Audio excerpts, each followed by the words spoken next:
of Fantasy.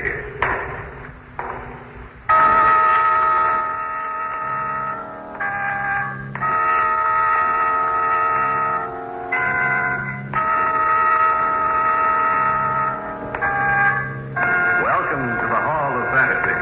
Welcome to the series of radio dramas dedicated to the supernatural, the unusual, and the unknown.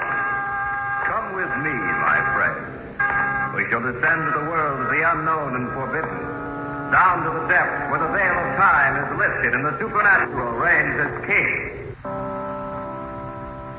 I first met Robert Jennings at a small party given by a mutual friend of ours.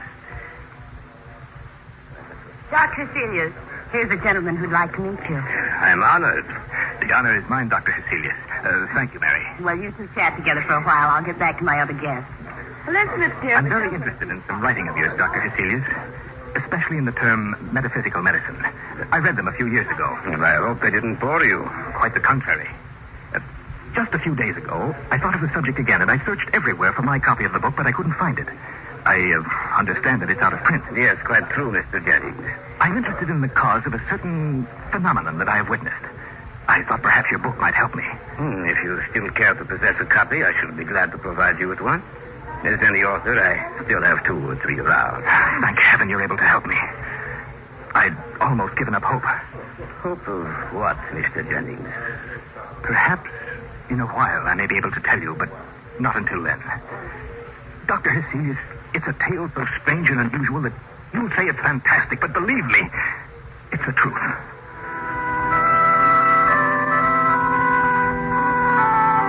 Party ended about 11. Everyone left except Mr. Jennings, our hostess Mary Crandall, and myself. I don't know what it was that made me stay later than I had intended. Perhaps it was the way that Mr. Jennings acted. At any rate, I had gone into the library to see if perhaps Mary might have a copy of my book. I heard a strange sound that I couldn't place. I turned around and caught a glimpse of 2 burning red lights that stood about 2 feet off the ground. They moved with a strange hopping movement and then suddenly disappeared out in the hallway. Mary, is that you? Stay away from me. Don't run from me, Mary. Don't come any closer to me. Your throat is so lovely. Take your hands away from my throat. No, Mary. I'm going to kill you, Mr. Jennings. Take your hands away from her throat, Mr. Jennings. I don't know what came over me. You're right, Mary. Yes, Dr. Cecilius. What are you trying to do, Mr. Jennings? Why were you trying to kill her? Kill her, Doctor. I was trying to destroy you. What, Mr. Jennings? You wouldn't believe me, Doctor. No, you would never believe me.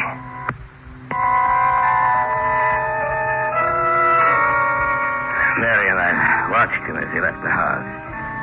He slipped his card into my hand just before leaving me, and mechanically I put it into my pocket. I was convinced that Robert Jennings was suffering from some strange malady. Your Mr. Jennings is a dangerous man, Mary. Well, actually, he's a very good man. He tried to kill you this evening. You call that being good? No. The look on his face, it wasn't him. It seemed to be someone else. Mr. Jennings is not married, is he? No. He's been writing, that is, he was. But for 2 or 3 years, perhaps he has not gone on with his work. The book was upon some rather unusual subject, perhaps. Supernatural phenomena. Is that correct? Yes, he was writing a book. I don't know what the subject matter was, but suddenly he stopped writing. Say one more fact now. His mother and his father, did you know them? Yes, both. His father died about 10 years ago. Our family knew them quite well. And either his mother or his father. I should think his father saw, how shall I say it, a poltergeist, an apparition, a ghost. Isn't that correct? Yes. How did you know? Something he said concerning metaphysical medicine. It was his father. He was a strange man and used to bore my father about his dreams. One day he told my father a story about a ghost he'd seen and talked with. I remember it particularly because I was so afraid of him. He told the story a short time before he died. I was still quite young then. But the words he used have always remained with me. Words he used to describe the apparition? Yes. He called it the beast with red eyes.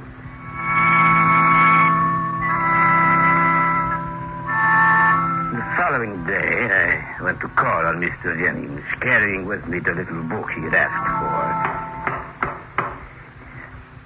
for. Yes? What can I do for you? I should like to see Mr. Jennings. I'm sorry, sir. He's engaged with another gentleman just now. I see. Will you tell him that Dr. Hesselius has called? Oh, just a moment, sir. Mr. Jennings left word that if you called, you should be shown in. He wants very much to see you. If you just come with me. Thank you. If you just wait here in his study, sir, I'll let him know you're here.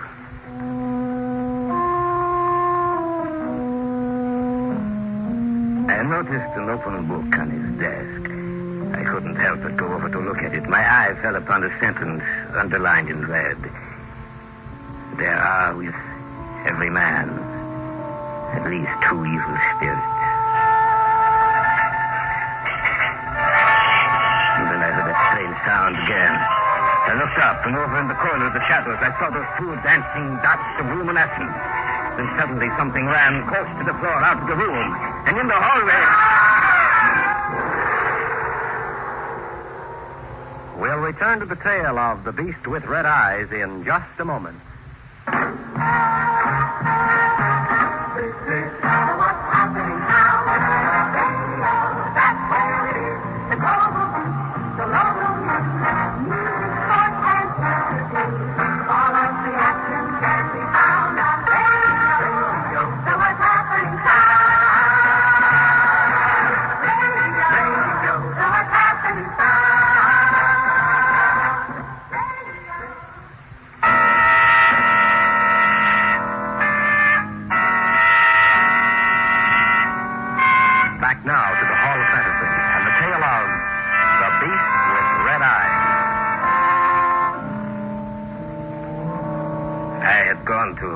Jennings' house. The servant had shown me into the study. For a moment, I'd imagined I'd seen something over in the corner of the room. Then it had run along the floor and out into the hallway. It was then that Jennings screamed. Mr. Jennings, what is the matter? What happened, sir? I saw it. I saw it again. What did you see, Mr. Jennings? You may go now, Stanley. Yes, sir.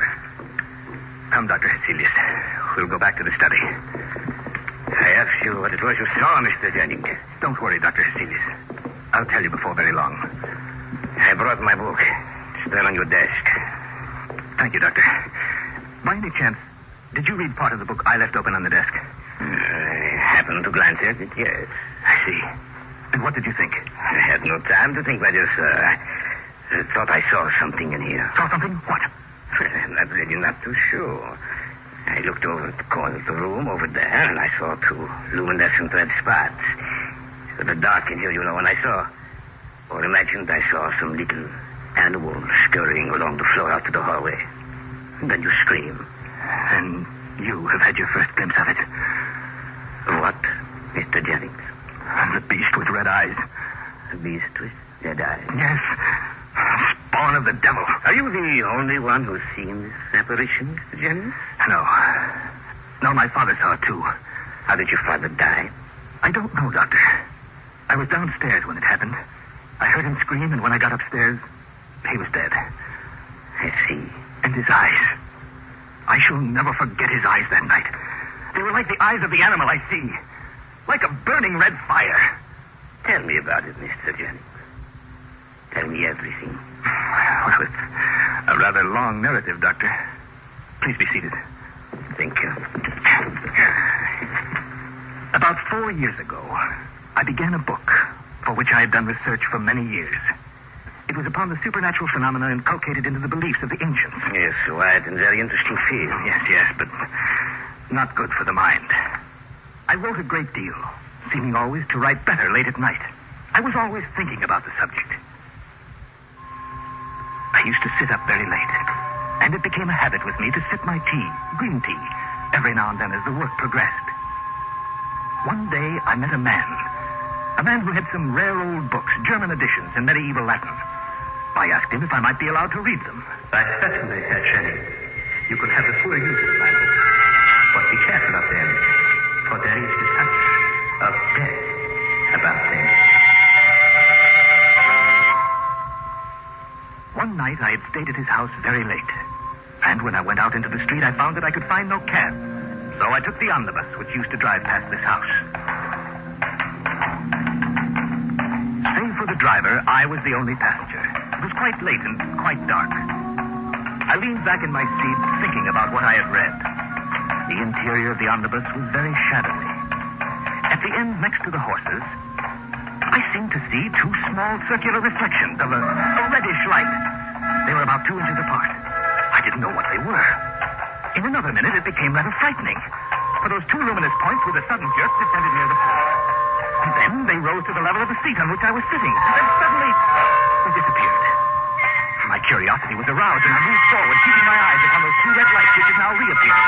The coachman, seeing that I was acting strangely, asked me, Anything wrong, sir? No, nothing at all. Get out! Get out there! I began now to perceive something black. And I soon saw the outline of a small monkey, pushing its face forward in mimicry to meet mine. The red lights were its eyes, and I saw its teeth grinning at me. I poked my cane at it. I swear that I'm telling you the truth. My cane went up to it and through it. As I looked, it made a little skip back into a corner. I was afraid, terribly afraid. Are you sure there ain't nothing wrong, sir? Driver, I want to get off here. But this ain't where you... I don't care. I want to get off now. All right, sir. Oh, there! What be the matter, sir? Nothing. Just leave me alone. I got out, and the driver stared at me for a moment, and then... You look like you've seen a ghost, sir. Come on, get up there!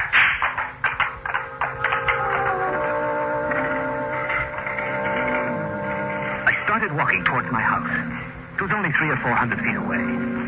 There's an old brick wall that runs just beside the path I took. I noticed nothing for the first few seconds. But then, I heard a sound that was strange to the night. I looked at the top of the stone wall, but seeing nothing, I continued on my way. It was then I heard it talking to me. Turning around, I saw the creature on top of the wall. I started to walk faster. The beast scampered along on top of the wall just abreast of me. I stopped, and the monkey stopped also. It sat there on the wall, just stared at me, making no sound now. I started walking again. It sprang down and scampered along beside me.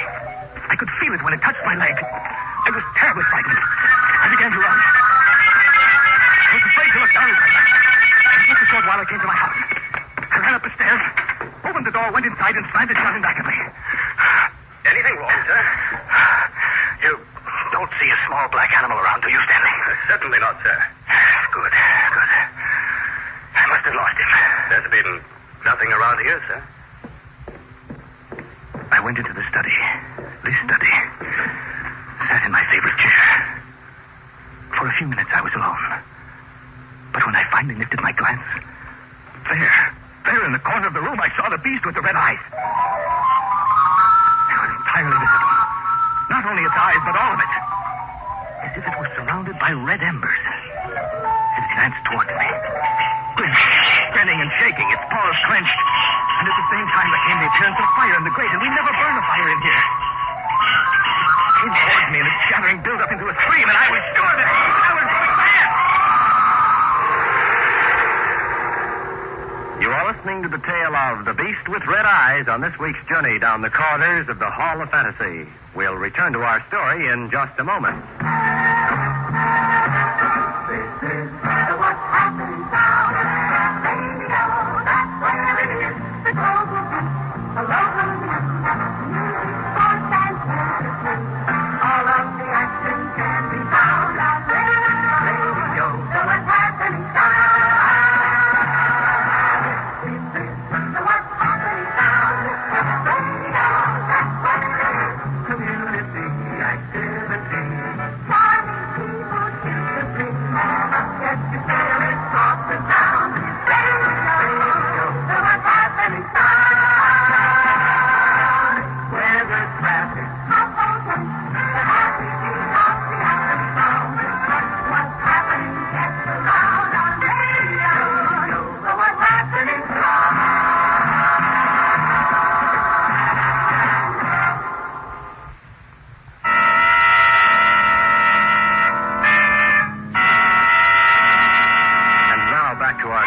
featuring Carl Greyson and Richard Thorne, entitled The Beast with Red Eyes.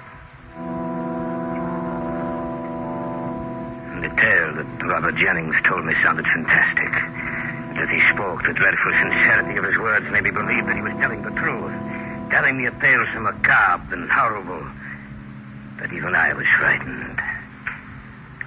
Mr. Jennings, what happened then? I'm afraid I lost consciousness, Doctor. Stanley, my servant, found me lying on the floor in here. And the beast was gone? Yes, it was gone. But it returns. And each time its presence grows more fearsome in aspect. And each time it comes closer to me. The story you tell is fantastic. Fantastic it may be, but it's true just the same. That little beast has driven me almost insane. When does the creature appear? At any time it so desires, Dr. Hesselius. Generally when I'm alone. And there are also times when it disappears for a while. How long is it gone? Anywhere from 2 days to 2 weeks. Tell me, Mr. Jennings, is it here in this room with us now? No, not in here. I saw it in the hallway before we came in here, however. Is it return accompanied by any strange manifestation? No, nothing. It's simply with me again. I'm lifting my eyes from a book or turning my head, I see it. Watching me. Have you told anyone else about this? No one. That is just as well. Its power of action is increasing, especially when I try to rest. It torments me while I lay in my bed at night. It drives me to do things. Last night, when I tried to hurt Mary, it was the beast who drove me to that. I heard it screaming, and its scream said, "Kill her! Kill her!" And had you not been there, I'm afraid I would. My niece, I almost killed her, too. Mm-hmm. How? Well, we'd gone out for a walk. Our path happened to lie near a coal mine. At the verge of the wood, there's a perpendicular shaft. They say 150 feet deep. My niece and I came to the edge of the shaft.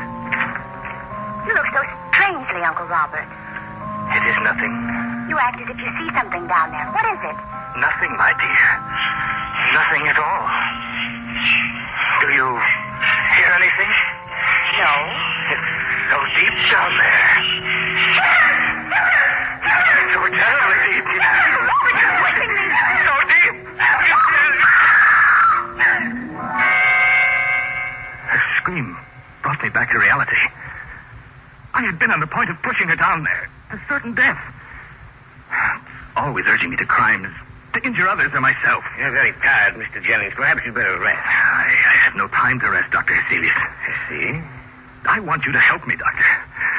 Look, I'm going out of my mind trying to fight it. Will you stay with me? I have other patients, Mr. Jennings. Yes, I realize that. I know that I'm asking you to forget them for a while, but I can't go on alone. I must have some help. All right, Mr. Jennings. I can send you a servant with a message to my office tomorrow. Thank you, Doctor. I don't know what I'd have done if you'd refused me. I shall stay here with you. Perhaps I can get some rest now. Perhaps I can forget the terrible screaming of its voice. We have been talking so long, Mr. Jennings, that the middle of the night has overtaken us. It is not good when we are talking of such matters. I suggest that we all retire for the night. You're right, Doctor. Look. Where? There. Over there. Don't see anything. I swear it's there just the same. Tonight, I feel something is going to happen. Don't worry, my friend. I shall be here in this house all night. Nothing will happen. It's too late, Doctor. Serious. I should have seen you long before this. For now, too late. He ate of your servant. I put him to bed. He lay there moaning, and his eyes would fasten on some object in the room. I would follow his gaze, yet I could see nothing. Little by little, he fell off to sleep. I sat by his side for an hour, and nothing occurred. The servant Stanley, who had gone back downstairs, now returned. Doctor, would you come downstairs for a moment? What is the matter? I can't explain it, sir, but I saw something downstairs. Then, by all means, I shall go downstairs. What did you see? I can't be sure. It seemed like a small animal. Tell me exactly what happened. Well, sir, first I heard some little noises. I looked up from what I was doing and saw a little animal in the corner of the room. A little black thing with two burning eyes of fire. Where did you see it? It was in this room, sir. That's the sound, sir. That's the noise I heard. It seems to come from the study. We better take a look. Yes, Doctor. Have you ever heard these noises before? No, sir. This is the first time. Doesn't seem to be anything in this room. I can't understand it, sir. The sound came from here. Yes, I know. I heard it too. But there doesn't seem to be a... What's that? The fool I've been. This was just a trick to get us down here. It sounded like Mr. Jennings. It was. I should never have escaped. I should never have come down here. What made him scream? Beast with red eyes, of course. I'll never forgive myself for this. Mr. Jennings! You may not be able to answer him, Stanley. Why not? Here's his room. You'll know if we're too late in just a moment. He's still in bed, sir. Yes. But he's dead. What? That's right. His eyes, sir. Look at his eyes. Why, what do you see? His eyes. They're so red, sir.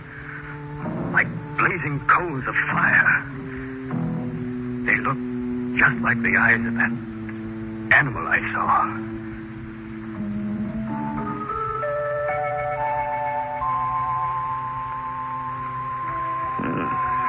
That is all I can tell you about it, sir. This is what happened. Jennings could have been insane. But I know that is not the case. This is why I told you about it. You see, since Jennings died, I too have seen the apparition become my constant companion. I am afraid that I shall be the next victim of the beast